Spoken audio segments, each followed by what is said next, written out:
Welcome to Miss Retro Reads. We're continuing with Robinson Crusoe. If I can't bring the boat down to the water, said I will have to bring the water up to the boat. When I found what a little digging I could do in a day, I began to calculate and came to the conclusion that it would take me about 12 years to finish the work. There was nothing left to do but abandon the undertaking. For days I was very sad and disappointed. But what was the use of vain regrets? I should have had more sense in the beginning and not attempted to build such an enormous boat. I now had finished my 4th year on the island. I kept my anniversary by fasting and reading the Bible as usual. My clothes were beginning to wear out, even though I had brought quite a supply from the seamen's chests. Luckily for me, I had saved all the skins of the animals I had killed.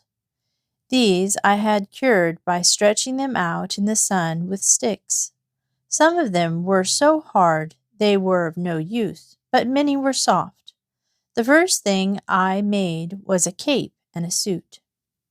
These were just the things for the rainy season, as I turned the hair on the outside to keep off the rain. I must confess, I was not as good a tailor as I was a carpenter. After this, I spent a great deal of time and pains to make an umbrella.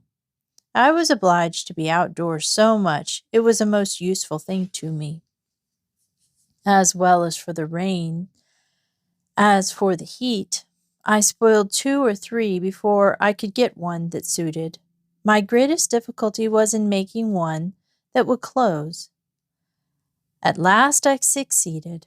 I could now walk out in the hottest weather and keep cool. Besides, as I put the hair upwards on the umbrella, it cast off the rain, like a penthouse. Thus time passed on, and I lived very comfortably. My chief labor was planting my barley and rice, and curing my raisins. I no longer thought of trying to get to mainland, but I did dream of making a tour around the island. So I set about making a canoe. I was much wiser this time, and made one that I could get down to the sea. I worked nearly 2 years building the boat and a canal to it, 6 feet in width and 4 in depth. I fitted up a mast and made a sail out of some of the little pieces of ship's sails which lay in store. I tried the boat and found she would sail very well, and then I made little lockers or boxes at each end for provisions, ammunition, etc. I also made a long hollow place for my gun, with a flap over it to keep it dry. My umbrella I fixed at the stern, so that it would shield me like an awning. All now being ready, I loaded my ship for the voyage, putting in 2 dozen loaves of barley bread, an earthen pot full of parched rice, a little bottle of rum, half a goat, and I also had plenty of powder and shot in 2 large coats, one to lay upon and one to cover me in the night. Thus I set sail. When I came to the east side of the island, I found a great ledge of rocks laying out about 2 leagues into the sea, and beyond that a shoal of sand. I was afraid to go so far out to sea, for fear I could not get back again. So I anchored my boat, and taking my gun, I went out on shore and climbed a big hill. I get a view of the other side of the ledge there. From the hill I perceived a strong and intricate current, which would be very likely to prevent me from being able to get back to the island again. There was a strong eddy under the shore. I lay there for 2 days, not daring to venture forth. But the 3rd day the sea was calm, so I set sail. I was just a short distance from the rocks when I found myself in a great depth of water, and a current like a sluice of a mill. I carried my boat along with it with great violence. There was no wind stirring to help me, and work though I did with my paddle, it was of no use. There was a current on both sides of me, and I knew that in a few leagues' distance they would join, and I would be carried out to sea, where I would die of hunger. I had found a tortoise on the shore, which I had tossed in a boat, and I still had a jar of fresh water. But how long would this food keep me alive if I were driven out into the ocean? When I was shipwrecked on the island, I thought fate had dealt me her cruelest blow, but I suddenly realized that there were still worse conditions in store for me. I now look back upon my desolation, solitary island as the most pleasant place in the world, and all the happiness my heart could wish for was to be there again. I stretched out my hands to it with eager wishes. "O happy desert," said I shall never see thee again. O miserable creature, whither am I going?" I still worked hard to get my boat out of the current. About noon, a breeze sprang up from the southeast, which cheered my heart a little. In about a half hour more it blew a gentle gale. By this time I had been driven a great distance from my island. If the weather had been the least cloudy or hazy, so that I could not have seen the island, I do not know how I would have ever gotten back to it. I put up my mast again and spread my sail, standing away to the north as much as possible, to get out of the current. The wind continued fair, and I made such good headway that I was soon back on land again. As soon as I touched shore, I fell on my knees and gave thanks to God for my deliverance. I then drew my boat into a little cove under some trees and lay down to sleep. On awakening, the problem was how to get the boat back to my side of the island. I would never attempt to go back the way I came, and not knowing what new dangers I would run into if I continued round the island, I decided to find a creek where I could leave it in safety. After coasting the shore for about 3 miles, I came to a very good inlet or bay, which narrowed till it came to a very little rivulet, which made a good harbor for the boat. Taking my gun and umbrella, I started back across the island.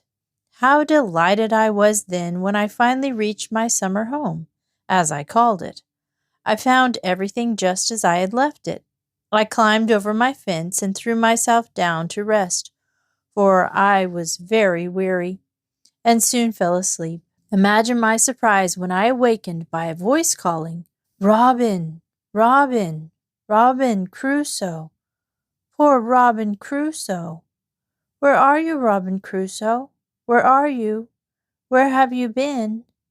I was so dead asleep at first that I did not awaken thoroughly. Dozing between sleeping and waking, I thought I had been dreaming, till I heard the same voice repeating, "Robin Crusoe, Robin Crusoe." At last I became wide awake and started up in great fright. No sooner were my eyes open than I saw my poll parrot sitting on the top of the hedge. Even after I knew it was the parrot that had spoken to me, it took me some time to get over my fright. I called to Polly, and she came and sat upon my thumb, as she used to do, and continued talking to me just as if she were overjoyed to see me again, and so I carried her home to my cave with me. I had had enough rambling to see for some time, and did nothing for several days, but sit and reflect upon the danger I had escaped.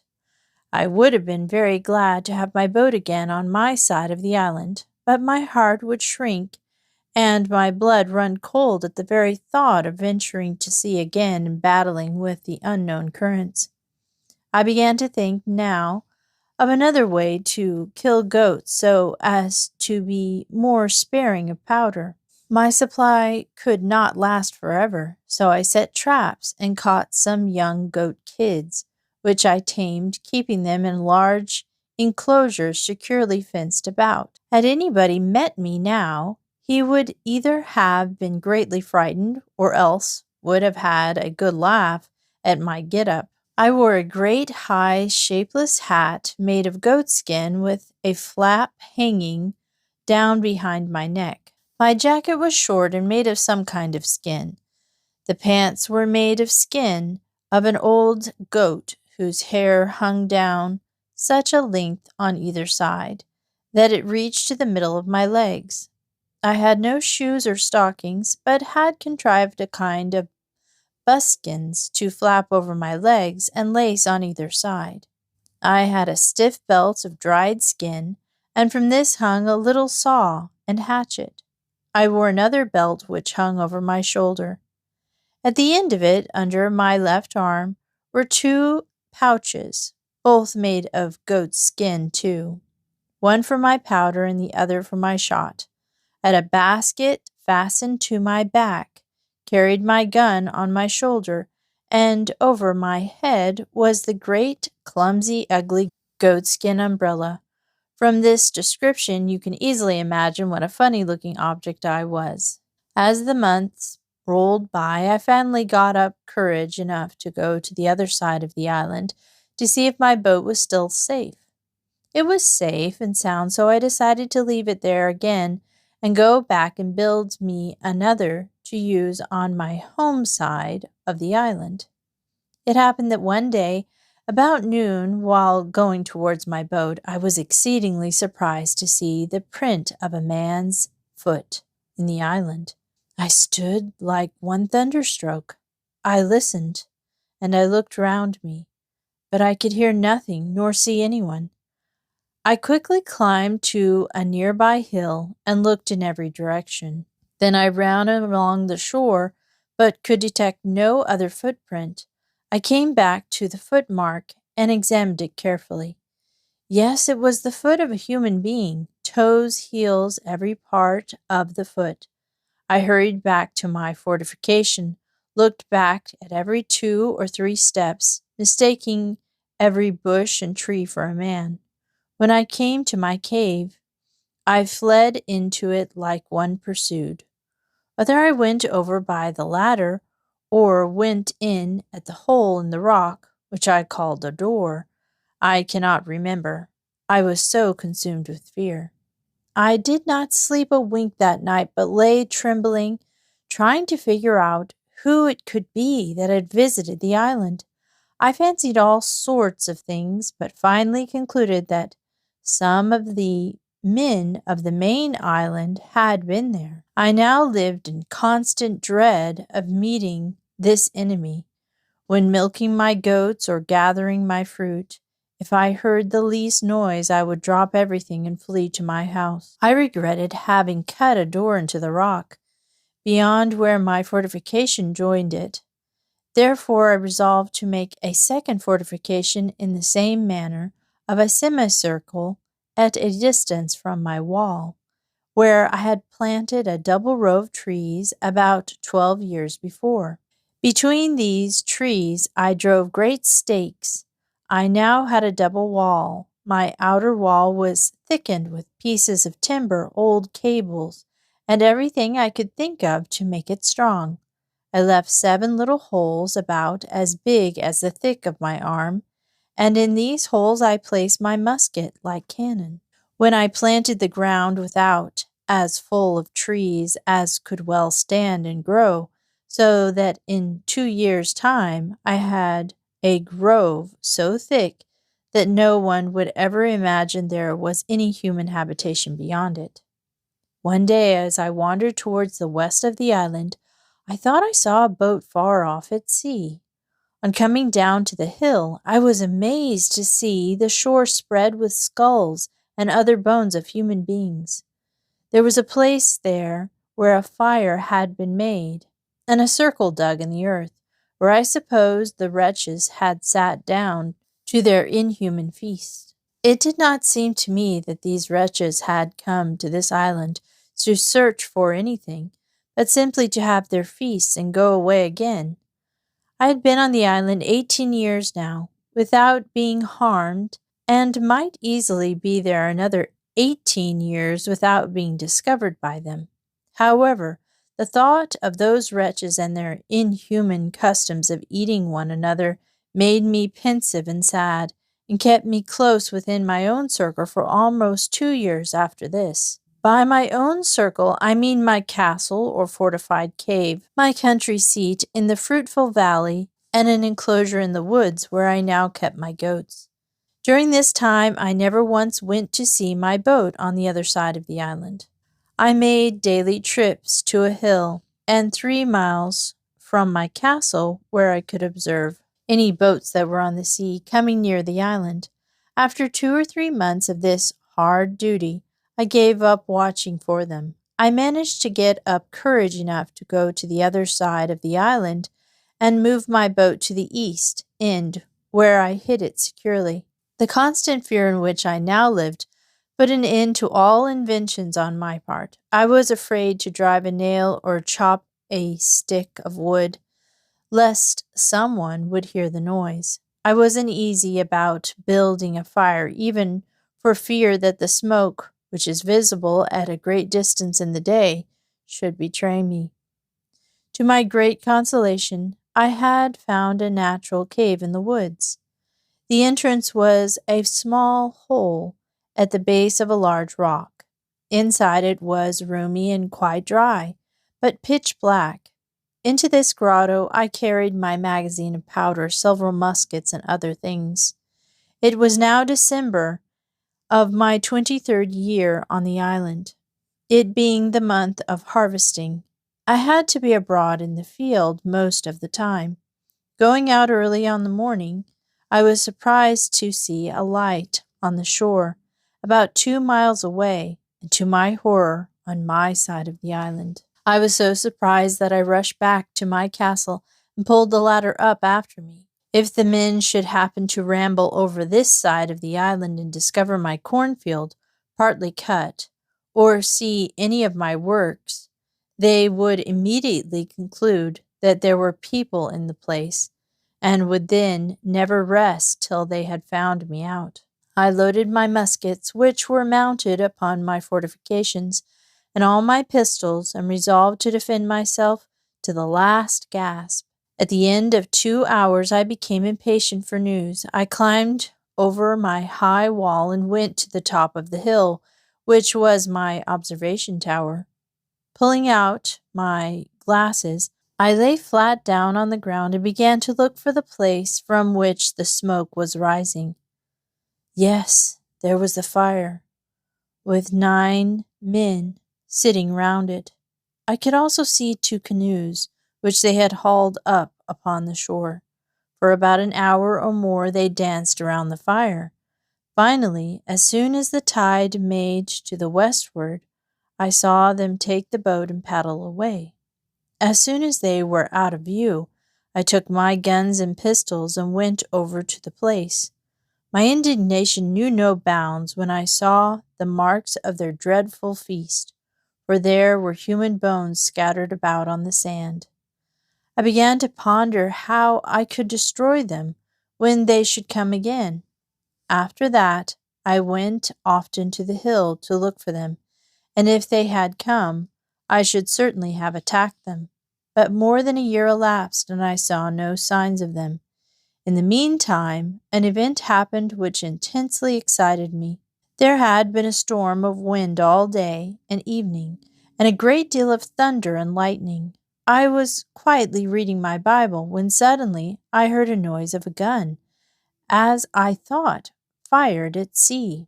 I started up in greatest haste, clapped my ladder to the middle place of the rock, and pulled it after me, mounting it.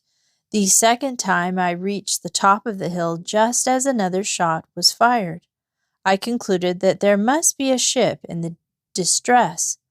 I knew that I could not help them, but I thought they might be able to rescue me, so I gathered together all the dry wood I could find and made a great fire on the hilltop. I felt that if there was a ship nearby, they would surely see this roaring blaze. No doubt they did, for as soon as the fire shot up, I heard another gun, and then several more. I watched all night, but heard nothing more. And in the morning, to my great sorrow, I saw the wreck of a ship upon the concealed rocks far out from shore. But there was no sign of any living thing on the wreck. Several days after, the corpse of a drowned boy was washed ashore. He had nothing in his pockets but a few pieces of money and a tobacco pipe. Needless to say, I was very glad to find the pipe. The longing to go out to this wreck was so strong that at last I loaded my boat with everything necessary and ventured to sea. It was not until I had made a careful study of the dangerous currents, however. I reached the vessel safely and went aboard. I found a dog almost dead with hunger and thirst. I gave him a piece of my bread and some fresh water. He devoured the bread like a ravenous wolf that had been starving for a week in the snow. Besides the dog, there was nothing left in the ship that had life. There were 2 dead bodies in the forecastle, which was full of water. Most of the cargo had been spoiled by the water. However, I managed to find a few dry things. I saw several chests and believed that they had belonged to the seamen. I loaded them into the boat without even examining them. I also found a little cask full of liquor, a powder horn, a fire shovel, tongs, 2 little brass kettles, a copper pot in which to make chocolate, and a gridiron. With this cargo and the dog I came away, and by evening had reached my island again. I was so weary and fatigued that I slept that night in the boat, and next morning got my treasures up to shore. When I came to open the sailors' chests, I found several things of great use to me. For example, there were several good shirts, which were very welcome, and 1.5 dozen of white linen handkerchiefs. When I came to the till of the chest, I found 3 great bags of money. In one of them there were 6 doubloons of gold and some bars of gold. Upon the whole, this was not a very profitable voyage, as the money was of no value to me. I would have given it all for 3 or 4 pairs of English shoes and stockings. In another of the chests I also found some more money, but no gold. I lugged this coin home to my cave and hid it away with the other that I had brought from our own shipwrecked vessel many years before. From now on, my one idea seemed to be to get away from the island. One night I dreamt that one of the victims of the cannonballs ran away from them and escaped to me. After this dream, I watched every day for the men. The dream had made such an impression on my mind that I half believed I might capture one of these victims who might be able to pilot me to the mainland. I watched constantly for 1.5 years and was about to give up in disgust when one morning I saw no less than 5 canoes on shore and about 30 men dancing around a fire. In a little while, 2 miserable wretches were dragged up from the boats. One was knocked down immediately and cut up to cook for the feast, while the other was left standing by himself till they would be ready for him. This unfortunate being, seeing himself a little at liberty and unbound, started away from them and ran with great speed along the sands directly towards me. I was dreadfully frightened when I saw him run away. However, my spirits began to recover when I found there were only 3 men following him, and he was by far the best runner. Between them and my castle was the creek, but the escaped victim thought nothing of that. He plunged in and swam across it about 30 strokes, landed and ran with exceeding strength and swiftness. Of the 3 pursuers, only 2 could swim, so the third returned. I ran down the ladder, fetched my 2 guns, and getting up again with the same haste to the top of the hill, I crossed towards the sea. I rushed in between the pursuers and the pursued, and I knocked down the first cannibal with the stock of my gun. I was afraid to fire, for fear the noise would attract the rest of the men. Upon seeing his companion fall, the other stopped, as if frightened, and I advanced towards him. But as I came nearer, I could see he had a bow and arrow, and he was getting ready to take aim. So I was compelled to shoot at him first, and killed him the first shot. The poor fellow who was running away was so startled by the fire and noise of the gun that he stood stock still. I hallooed to him and made signs for him to come back to me. He hesitated a while, and then came towards me a little way and stood trembling like a leaf. I smiled at him and beckoned for him to come closer. At length he came over to me, laid his head on the ground, put my foot upon it. This was his way of telling me that he would be beholden to me forever. In the meantime, the man that I had knocked down began to come to life again. Seeing this, my new friend motioned for me to give him my sword, which I did. He thereupon ran quickly to the man and cut off his head at a single stroke. He then returned the sword to me, laughing in triumph. What puzzled him the most was to know how I had killed the other man so far off. He went over to him and turned him from side to side. He then took up his bow and arrow and came back to me, making signs that he should bury the bodies in the sand. This was a good idea, as it would keep the other men from finding the bodies, should they follow us. After scraping holes in the sand and covering over the wretches, I led my new friend not to my castle, but to my grotto on the farther side of the island. Here I gave him bread and a bunch of raisins to eat, and a draught of water, for I found he was almost parched for drink. He was more than grateful when I had thus refreshed him. I made signs for him to go and lie down and rest, so the poor creature lay down and was soon fast asleep. He was a handsome fellow, with straight, strong limbs, and tall and well-shaped. He had a very good countenance, not a fierce and surly aspect, but seemed to have something very manly in his face. His hair was long and black, but curled like wool. His forehead very high and large, and there was a vicious twinkle in his eyes. His face was round and plump, his nose was not flat, and he had a shapely mouth and teeth as white as ivory. After he had slept about half an hour, he awoke and came out of the cave to find me. I was milking my goats. As soon as he saw me, he ran towards me, threw himself on his knees, and made many gestures, trying to show me how grateful he was. He then put his head flat upon the ground and placed my foot upon it, as he had done before. I let him know that I understood him and was very well pleased. It was a great comfort to have a human being around, even if we could not understand each other. I immediately began to teach him. First, I let him know his name was Friday, which was the day I saved his life. Next, I taught him to say Robinson, and then let him know that was to be my name.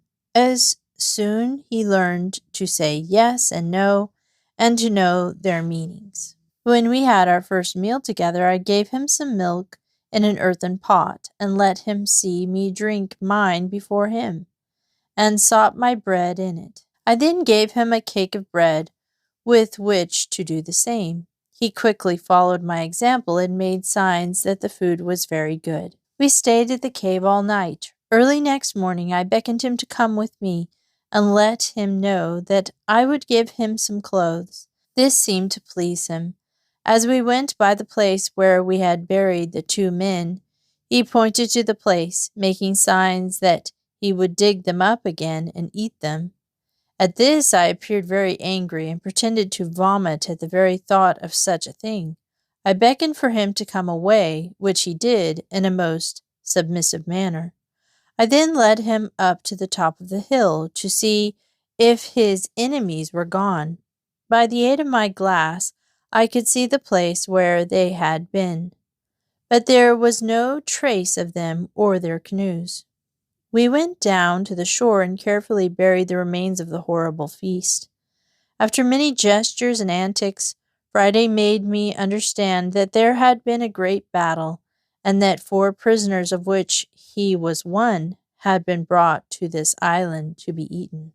Now there was no longer any signs of men about, and I took Friday to my castle and fitted him out with a pair of linen drawers and a jacket made of goatskin and a very good cap of hare's skin. He was delighted to see himself dressed as he was. I then made him a little tent between two fortifications. I fixed my doors so that I could fasten them on the inside, and took all my guns and weapons into my habitation every night. But none of these precautions were necessary, I soon found out, for never did man have a more faithful, loving, sincere friend than Friday was to me. One morning I went out into the woods to kill a goat and took Friday with me. And we'll continue this story and find out what happened on the hunt next Friday or Saturday. Ooh, it's really gross that there's cannibalism here. I guess that happened a lot back then. Hopefully it's eradicated by now. And thanks for listening to Miss Retro Reads.